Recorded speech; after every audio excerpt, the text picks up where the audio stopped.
Hello and welcome back to the Modern Stacker. I wanted to talk to you about saving money with precious metals today. So if that's of interest to you, stay tuned for this video because I've got a lot of things to share with you about this. So this article comes out of CNBC and it says right here in the headline, let's highlight it for all to see. Okay, that really made it bad. Let's not do that. 63% of Americans are living paycheck to paycheck, including nearly half of six-figure earners. Now that's a shocking report. Now, if you've been kind of following some of the finance channels, they've been talking about this for a couple months because this was written back in October 24 of 2022. And the reason we're seeing this, folks, is because the Federal Reserve has been ratcheting up the interest rates. They've been inflating money over the last couple years and to levels that we have just never seen before. And people are wondering, how are we going to survive this? And the reality is, and I'm filming this in January of 2023. And as of filming this, there's a lot of speculation that we're headed into not only an official recession, we've technically been in one already, but we're not only heading into an official recession, but potentially a greater depression than we've ever seen before. And that's shocking, to say the least, but it's not surprising if you've been paying attention to the signs and what's been going on in our economy. And one of the questions that has come up is, can precious metals can that function as a way to save money and set money aside and to hedge against inflation? Absolutely yes. And there are videos that talk about that. I might even put a couple videos up that talk about that here in the near future. So subscribe to this channel and you might get to enjoy some of those. But let's talk about saving money. Okay. Now, I'm not a financial advisor. I'm just a dude on YouTube and I like to talk about stuff, but who am I to talk to you about it? I'm just a YouTuber, right? So, but I do have some advice or some insights. That's the word. Insights that may be helpful to you. Now, the first question is precious metals such as gold and silver really money? And according to our Constitution, yeah, it is. So Article 1, Section 10, Clause 1 says, no state shall ... make anything but gold and silver coin a tender in payment of debts. Okay, so even according to our U.S. Constitution, for those here in the United States, gold and silver is money. And even in other countries, gold and silver have always been a sound money type of currency. And what is sound money? And this actually was a really good definition I saw right here. It said money is sound when its value is stable and is thus able to perform its functions as a medium of exchange, a unit of account, and a store of value.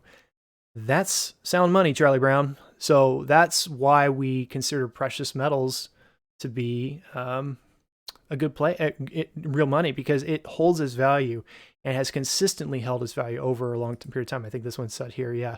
After several millennia of being tested by market forces, gold and silver undoubtedly sound money. So I don't know who wrote this, soundmoneydefense.org, but yes, spot on. I love it.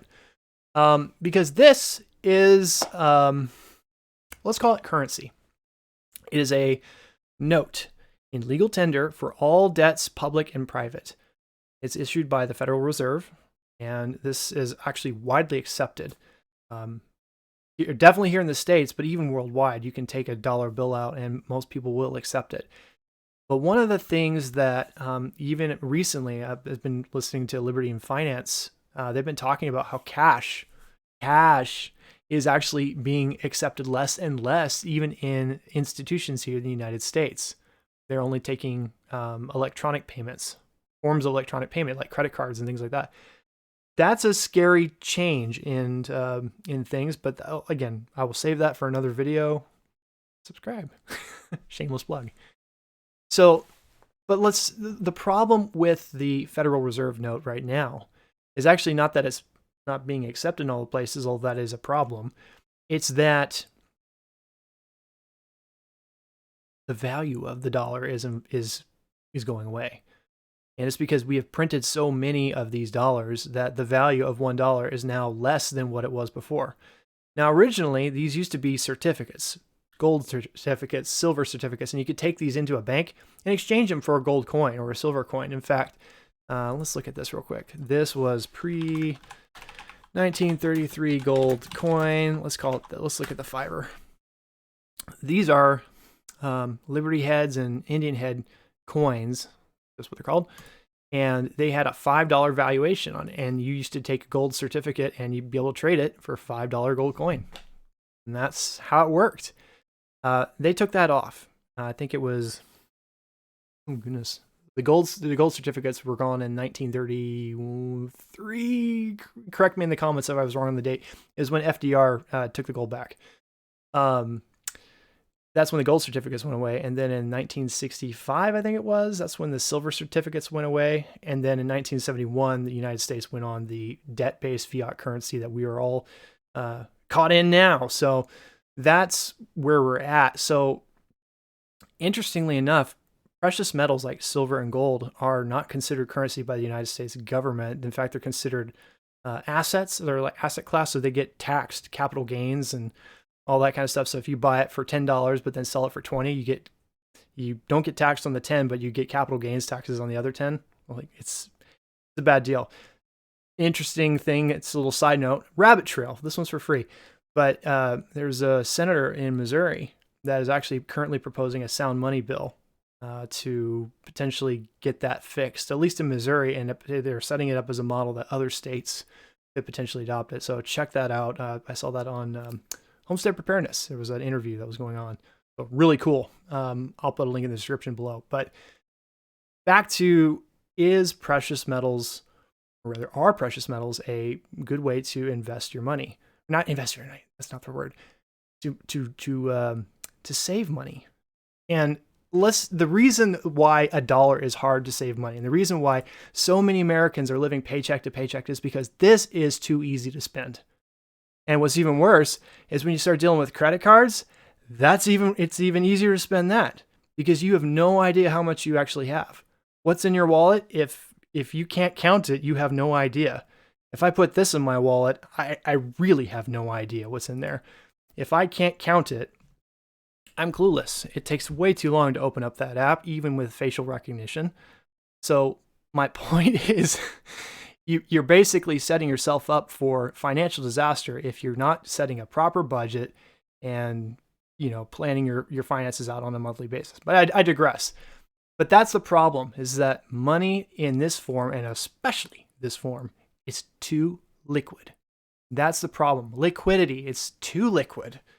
It's too easy to spend this. And so when you get paid at the end of the month and, you've put in your hours and your labor and your contribution to society, you take that hard-earned paycheck and you go buy a TV or you go buy movies, and your groceries. So you gotta have some food while you watch your Netflix binge. But that's the problem, is that by the time you have bought all these consumer items, and it's gone.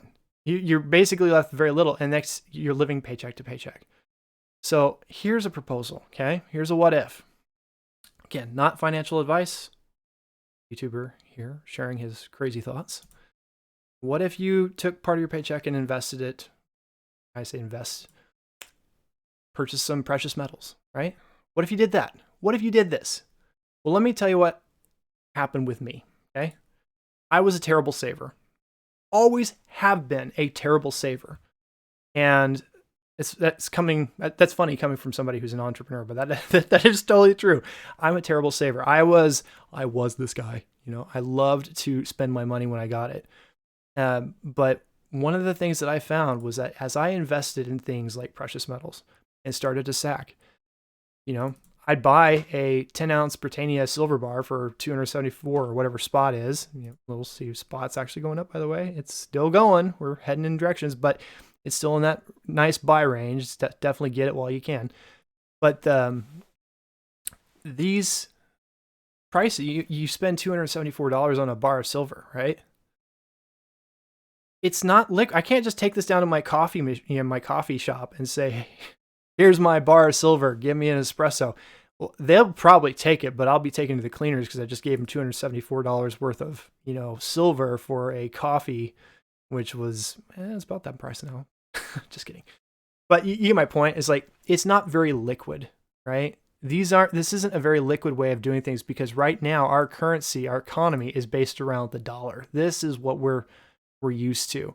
And until we switch over to a currency that is based on sound money, where we're actually spending things based off of silver and gold, this is what we're based off of. And so these materials, precious metals, they're hard. They're more illiquid.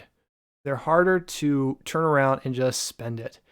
And so what I'm proposing to you is that if you're trying to save money and you can find a way to squirrel away a little bit and, start small, okay? Just even a 1 ounce coin of silver, Canadian maple leaf, $28. If you can't find $28 in your budget, then step one is figure that out. Figure your budget system out. Either you're living in a house that's too expensive for you, or you need another job, or you need more jobs, or whatever. But if you can't figure out how to get $28, start there. But if you can figure out how to get $28, start here. That's the thing, is that you can start small and then you can work your way up to larger amounts of precious metals to the point where then you start working up into gold. And you don't drop into the 1 ounce gold eagle, because not many people are just going to be able to shell out $2,000 just cause. Start small. Again, start small. And yeah, there's more premium and stuff like this, but once you get to the point where you can put away 300, 400, 500, well, you start here. And then next thing you know, this is what happens. It compounds. Next thing you know, you can save up to 1,000. Then you're buying a half ounce of coin. And next thing you know, you're buying an ounce coin, and you're spending $2,000. That's how savings work. It's a magical thing. And what I'm telling you is that despite what Dave Ramsey says, and I have nothing but respect for Dave Ramsey, I do like everything that he has to say about getting out of debt and living a debt-free lifestyle. He's made a huge impact on my life, but he is absolutely wrong when it comes to precious metals. Precious metals is a fantastic way to teach people how to save. And I hope, if anything you get out of this video, is that precious metals is a fantastic vehicle for you to learn how to save real money. Not this. This. This is real money. And if you can learn to squirrel some of this away and start to stack, welcome to the stacking world. It's infectious. It's addicting. Just look at anybody on this channel, look in the comment section, look at the community. It's infectious. And once you get into it, once you get the silver bug, once you get the gold bug, there's no going back. And that's great, because at the end of the day, you're building wealth. You are building wealth. Silver is the common man's, wealth, and gold is more the kind of the wealthy person's wealth. But that you start here, you upgrade to here, and then that's how it works. But it all stems from this: no state shall make anything but gold and silver coin a debt and payment of debts. And yet we went to this. So anyway, I'll leave you on that note. Actually, I'll leave you on this note here. This is gold and silver prices go up and down all the time. So if you're new to stacking and precious metals, consider subscribing to my channel. I do talk about this and, kind of keep track of when the best time to buy gold and silver is. And I talk about the gold and silver ratios, like, right now it's 79 ounces of silver per 1 ounce of gold. Silver is where it's at, man, because this is so underrated. It's coming out of the ground. I think it's like 7-1 or 8-1. It's low. So this ratio is way off. So there's a future valuation change that's going to happen at some point, especially with all that green energy movement stuff that's happening. But anyway, I digress. Punchline is that great time for you to be looking at this. Yesterday might have been a better time because there's a nice little dip down here, but today's just as good. And if you're looking for a way to turn yourself, to get out of this trend, starts here. So I'll leave you on that note. Thanks for watching. Be sure to hit the like button on the way out. I can't do that for you. Otherwise I'd reach in your screen and I'd press it, but I'll leave that to you. But thanks for watching. Have a great day, and I'll catch you in the next video. Cheers.